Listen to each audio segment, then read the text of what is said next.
Hey, how's it going? Bryant here. So today we're going to do a video. I've already went through it, but then my phone died and I'm doing it back. Disclaimer, I don't know what I'm talking about. So anyway, the common long time ago, there was this psychological experiment, and in psych class we learned, or I learned, whatever, about the kids that got the marshmallow either today or they could wait till tomorrow and get two.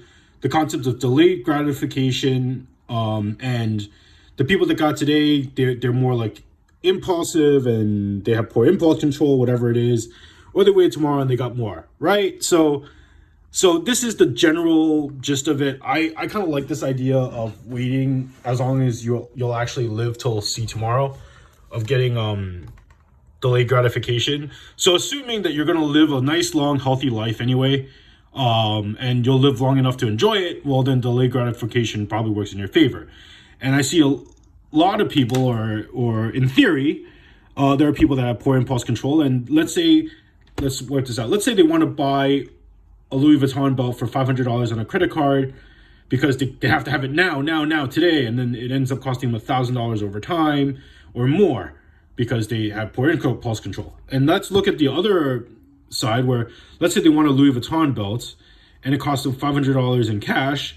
They could buy it now for $500 in cash, or they can invest the $500 in 10 years, and that $500 becomes, who knows?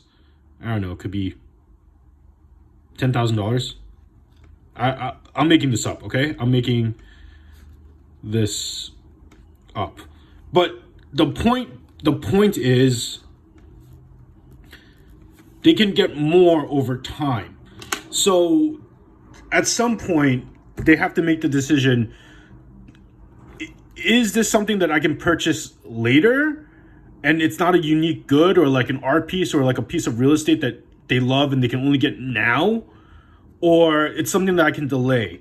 So I want to go more into detail about this. Like, let's say there's a house or a piece of real estate that's like great location, everything you want, and it won't be around tomorrow, okay? And it won't be around tomorrow. Then the delayed gratification idea doesn't apply to that, because you have to be able to capitalize on opportunities when they happen. But if, let's say, you can have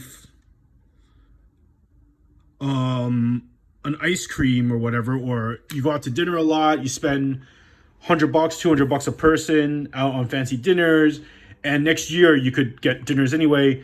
Well, you could pay the price and sacrifice for 1 or 2 years, save those thousands of dollars on whatever it is that you could afford not to have today, or have a cheaper alternative, invest it so that in the long term, you can enjoy a much more abundance of it.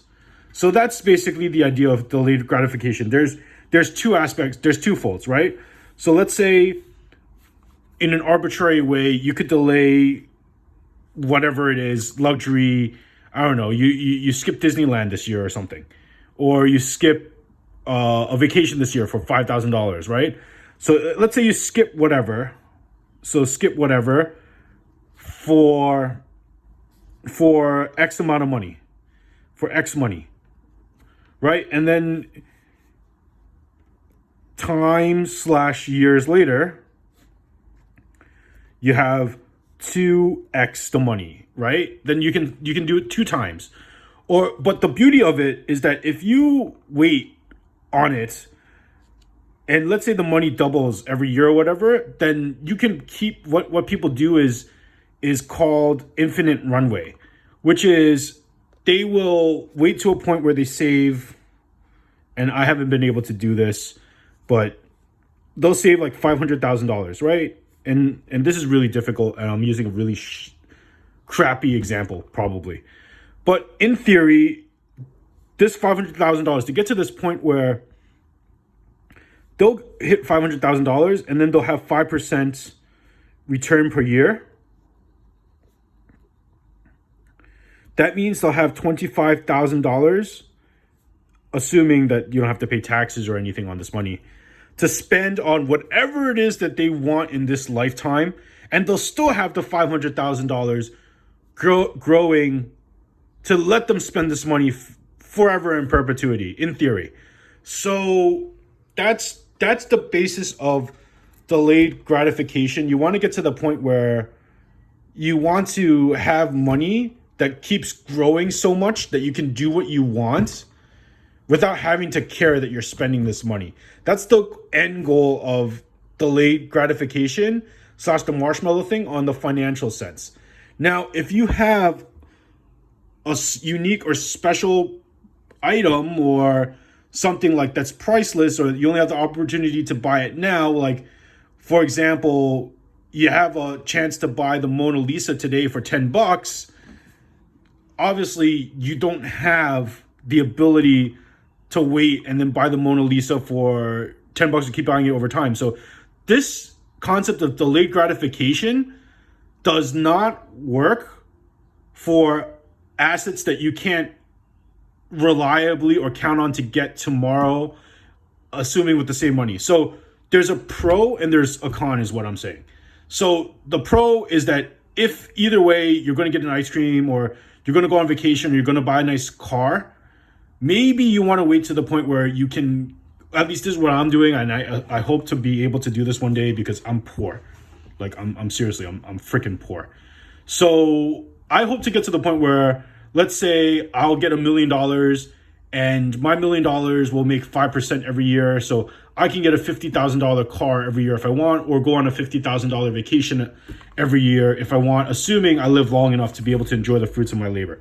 That's my approach on delayed gratification. But then the other aspect is, let's say there's a really fancy limited edition collectible or watch or whatever it is that they're only making so much of now, then the delayed gratification aspect might not work in your favor because you can't reliably purchase the product later. So you have to buy it now or it's gone forever, or more difficult to acquire later on. So anyway, that's my quick take on the marshmallow / delayed gratification idea / rant. Hope you liked it and enjoy. Like, subscribe. Let me know if you have any thoughts or comments in the blah, blah, blah below. And then I will hopefully engage with you guys and make more videos. Have a good day.